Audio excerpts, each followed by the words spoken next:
Hi, I'm Rob Burgess. I'm here today with the Federal Minister for Small Business, Brendan O'Connor.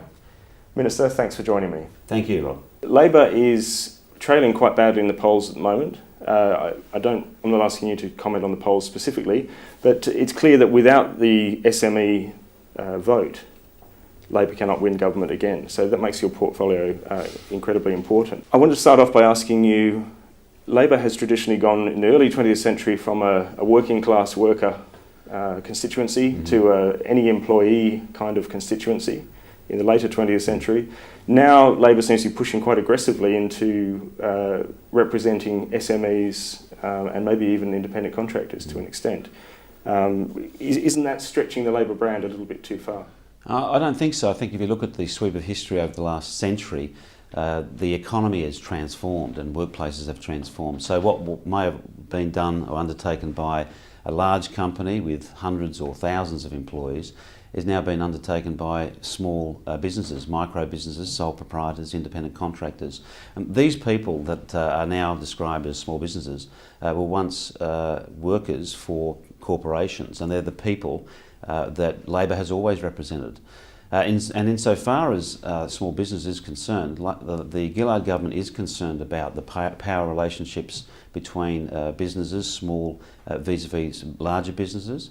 We're concerned about their rights in terms of franchisor or franchisee, their tenancy arrangements with large landlords.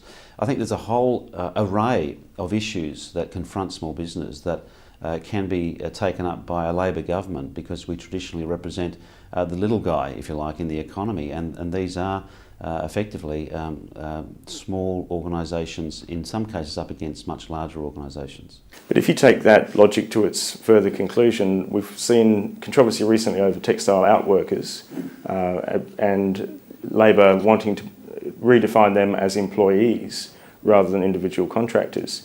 Why are they not free to function in a sort of more atomised way?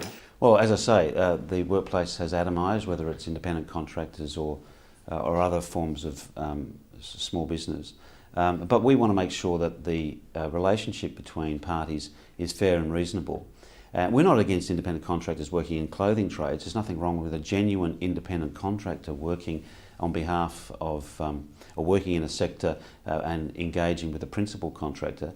But it has to be a genuine independent contract. There has to be some capacity to negotiate a reasonable arrangement. What we don't accept is a situation where people are being exploited and where people are looking to avoid their obligations as an employer by constructing a false or phony contracting arrangement. The most extreme example I have of that is having 15-year-olds sell pies at the MCG and being asked to sign ABN numbers so they could make them companies, so they could avoid having to pay workers' compensation for those kids if they were injured. So that's obviously the most extreme example.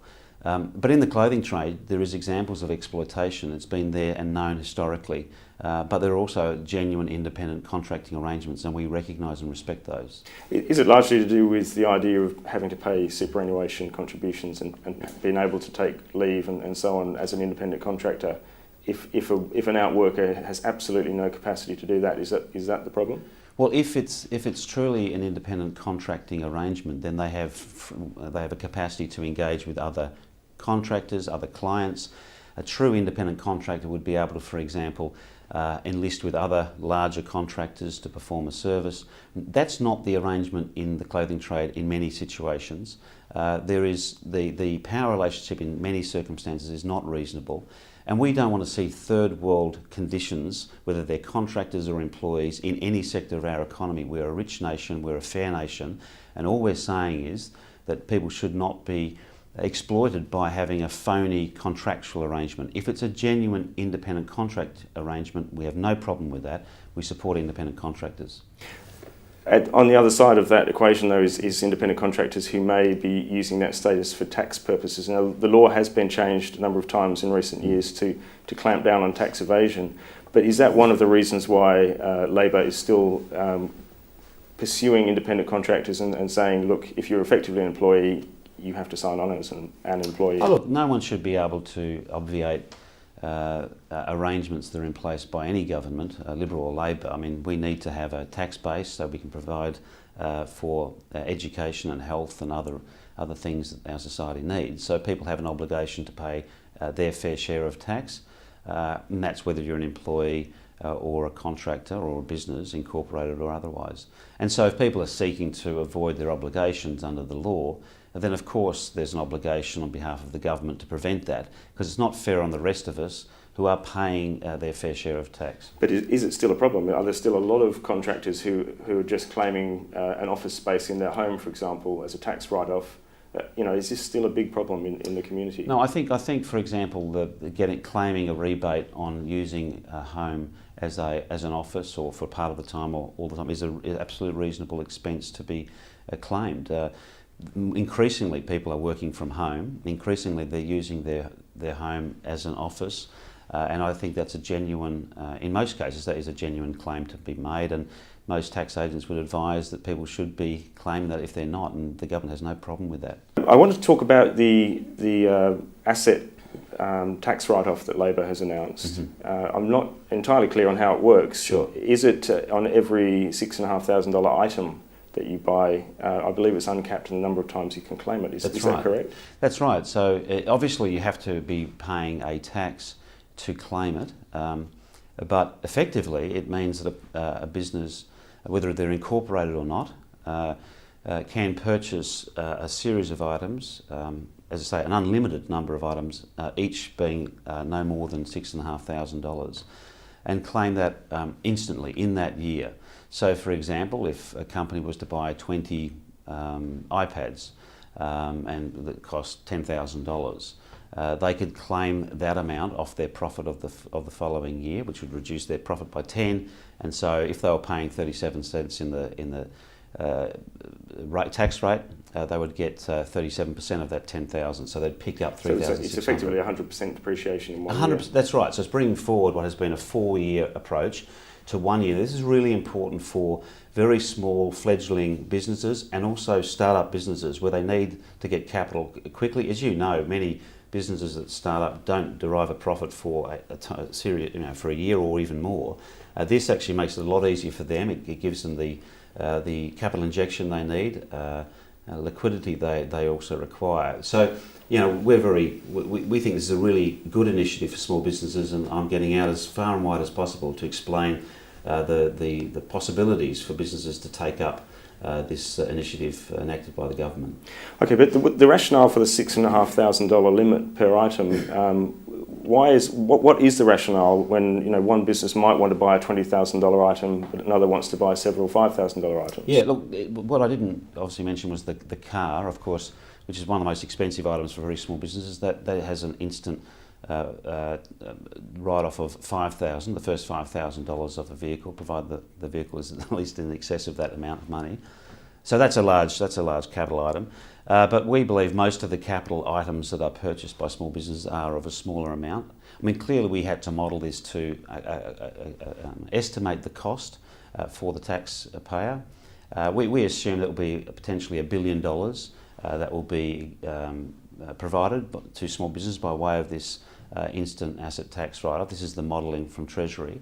And we think the $6,500 figure is a reasonable figure, looking at the types of expenses, the types of capital that are purchased by businesses. And how quickly will that flow through to the bottom line of small businesses? I think Bruce Bilson, the Shadow Minister, has said it will take 18 months to show up on their books. Well, they'll have to obviously go through a year, and then so from July 1, the following year, they can, of course, go to their tax agent and talk about the purchases they've made against the tax they've paid and get the benefit, I think, a few months after that. So it would be pretty soon after the financial year where you can claim it. It depends how quickly you want to go to putting in all your tax details, but quite quickly after that. Labor's also announced a small business commissioner. That's been a policy objective of the Liberal Party or of the coalition for some time. There is a criticism around that you've taken that idea from them. Mm-hmm. What distinguishes Labor from the coalition on the way they govern the SME space? Well, we did it. That was the difference. They had 11 years and didn't do it. Tony Abbott was the small business minister when, in fact, the Victorian Labor government introduced a small business commissioner for the first time in this country. So it was actually Labor, a Labor government, that first introduced it in 2004 when Tony Abbott was the small business minister and did not introduce it at a national level. The United States in 1996 was the first small business administration arrangement similar to the Small Business Commissioner, and Europe did it in 2001, and we've done it now, and we will do it from the 1st of January next year. The Howard government chose not to do it, even though state governments were introducing their own Small Business Commissioner. As I say, the first one was the Victorian Labor government. So is this a Labor idea that the Liberal Party's picked up? I think that might be the case. If you look at if you look at where it's first happened, Rob, you'd see that it happened in Victoria. It happened 8 years ago under a Labor government, and the Liberal government was in Canberra at the time and could have chosen to respond to the small business sector's concerns about not having a national commission. They chose not to. You've been accused of waging a war against independent contractors. There have been a number of commentaries run at Business Spectator to that effect. Is the workforce going to continue to evolve towards a self-employed independent contractor model? And if so, is there anything wrong with that? No, as I say, I think that the trend within the economy is continual atomisation of workplaces to smaller enterprises. There'll always be a correction there. There are reasons why we have large entities, because of economies of scale and because of long-term planning. That will continue, and they'll have always a strong proportion of the market. What we need to do is to make sure that the power relationship is fairer and more reasonable. In relation to independent contractors, as I say, the Gillard government supports independent contractors. What we won't support is where they're constructed purely to exploit others, so that so they can pay them third world wages. No one in this country accepts that. Only sort of the most ideologically predisposed would support that proposition. But where does that leave the industrial wing of the labour movement, that is the union movement, if we're going towards a more independent contractor style of workforce? Well, look, some unions have represented independent contractors for a very long time. The TWU represent owner-drivers, for example, both employee and contractors. It's really up to the union movement as to how they respond to the changes in our economy, and some have responded. And I think what you'll see, if the unions want to continue to be very relevant to working people in this country, whether they're employees or businesses, is they'll have to find innovative ways to be relevant to these types of businesses. And I think there may well be a role for them, but they have to think about what are the needs of these people. Can we act as their agent, as their union, as their representative, or can we not? That's something for them to grapple with. The fact is, though, that we've seen over the last 30 years fundamental changes in our economy, and that's not going to change anytime soon. That answer almost suggests it's academic whether or not they can continue to raise union dues from these workers. But isn't it, as a major funding source for the Labor Party itself, surely you're going to have to be working hand in hand with them to ensure that representation takes place by the unions of those sort of contractors? Yeah, and as I say, there are examples where unions quite clearly represent the interests of independent contractors who choose to be members of the union. I think it's important for the unions themselves to determine how they respond to the changes in the workforce. And I've seen some very positive examples of transforming their arrangements to represent more effectively businesses and small businesses, because in some respects small businesses have the same problems as employees they can have. That is a lack of fairness in their arrangements with other people that they contract with. So there are opportunities for trade unions, but it's really the ACTU and its affiliates that have to determine how they best approach that. Do they need to be more competitive, as it were, to actually capture the interest of independent contractors who are essentially small business people?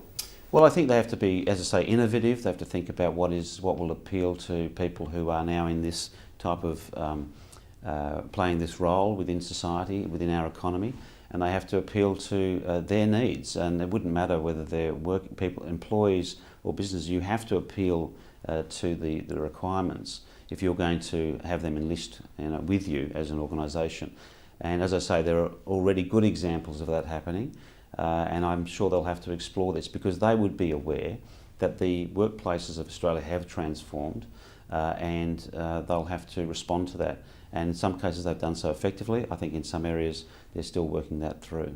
So there's no war against independent contractors in this country? No, as I say, the independent contractors have a very important role in this country, but the contract themselves and the entity must be genuine. It shouldn't be about seeking to avoid tax, because that's not fair on other taxpayers, and it shouldn't be about exploiting people to avoid paying them just a minimum wage. That's not reasonable, and Australians don't support that approach. I think we can ensure that we support independent contractors who are genuinely independent and are paying their fair proportion of tax, just like the rest of workers and businesses. Great. Well, thanks very much for your time, Minister. Thank you, Rob.